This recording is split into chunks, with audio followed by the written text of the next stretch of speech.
Let's go there, YouTube. Well, haven't done a whole heck of a lot out at the shop. I was going to do a Canada post for you guys, but I wanted to have the 1828 and the plow out in the yard with the Canada flag on it, but got ahead of myself and kind of took a few more things apart on it, so didn't quite get to do that. Got my co-star out here tonight, too. Also, don't forget about our giveaway going on there for that Oliver literature and the poster I'm going to throw in. And speaking of posters, if you're interested in purchasing a poster, I do have about 15 of them left. Let me know if you're interested. I'll leave my email address in the comment box down below there. What do you think, Buzz? Is it past your bedtime yet? Did you enjoy Kawartha? Was it fun? Yeah, Kawartha's awesome. Anyway, haven't done a whole heck of a lot with the plow conversion here. I did get that tail wheel assembly back together. Was pretty simple to do. I'm gonna have to cut this back here. Other than that, that's pretty much the only real modification I'm gonna have to do. I did, however, twist the bolt off down here. I heated it and I got on it with a big pipe wrench, and I guess it just didn't quite heat it enough, but that's easy enough to get fixed up. So really all you have to do is loosen, take these two bolts out. I backed that one off. I slid a pry bar in there because you can see it's got two little holders on there. So that's pretty easy, and I'll just bolt it up to the second furrow here, of course. Sorry, the second moldboard. And like I said, I'm gonna have to modify this trail wheel control arm here. I'm thinking I might just go ahead and change all the springs in this, since I've got it here and I'm at this point now, and I have the springs here. I did go ahead and paint the wheels. Oh yeah. Really is nothing special. Want to get things cleaned up, and oh yeah, don't mind the overspray on the trail wheel here. I'm gonna change that tire. So before anybody makes comments, that's getting changed. So that one's all weather cracked and loses air pretty quick, but I do have a replacement for it. It's under the bench right now. Yeah, so I got the wheels painted up. I am going with the red and green paint scheme on this one. Yes, it had green wheels on it when I got the plow. This was kind of put together from a couple of different plows. So it has Super Series Radex plow bottoms on, which are NOS, which are still correct for a Plowmaster.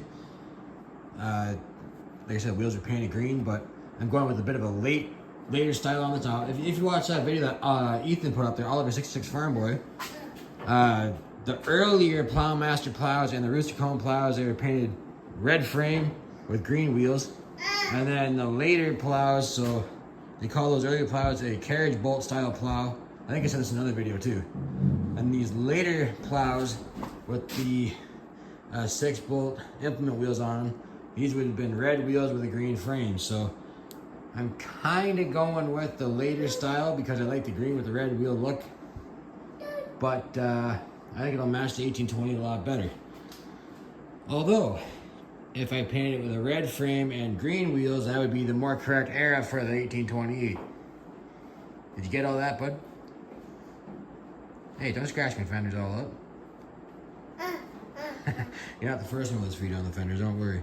Anyway, yeah, really not a whole lot. I am going to go ahead and change this plowshare in the bottom. I do have more of those.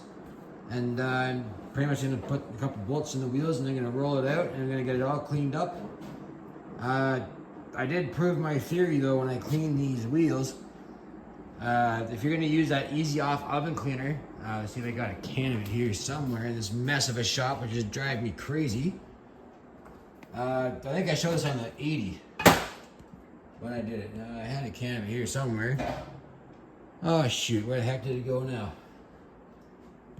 Anyway, no big deal. I'm sure you guys know what Easy Off oven cleaner looks like. Anyway, yeah. Yeah, if you're gonna use the Easy Off oven cleaner method to strip paint, get the non-aerosol version because it works a lot better. I mean, the aerosol version worked good too. There's about 3 years of paint on that wheel, and I got it down to, these wheels were actually originally red. So, I think I've seen right to go back with the red theme on these. So, anyway, I got those cleaned up, and not quite perfect, not exactly how I was planning on doing it, but I was kind of wanting to get a go on things here. What do you think? You're gonna go plowing this fall? I'm real interested and excited to go plowing this fall. I definitely want to try to plow at Milton this year. So with that being said, I kind of want to get this buttoned up and ready to go for Labor Day weekend, because I think that's going to be the first outing for it. Of course, like any new piece just restored, there's going to be trial and error, and you know, all you can do is hope for the best and it works good for you. Like I said, I'm still going to order some carb floats for this one here. Not the kid, but the tractor. Yeah, that's pretty much where we're at with the plow. I'm almost ready to start painting the frame. I'm going to take the mold boards and that off. I'm going to wire wheel the mold boards, and I'm not sure what color I'm going to paint the back side of them. I think they're supposed to be an aluminum color. I'm not 100% certain. Like, even if you just look at this handle here, you can see red paint. So this is kind of been put together from 2 or 3 different plows.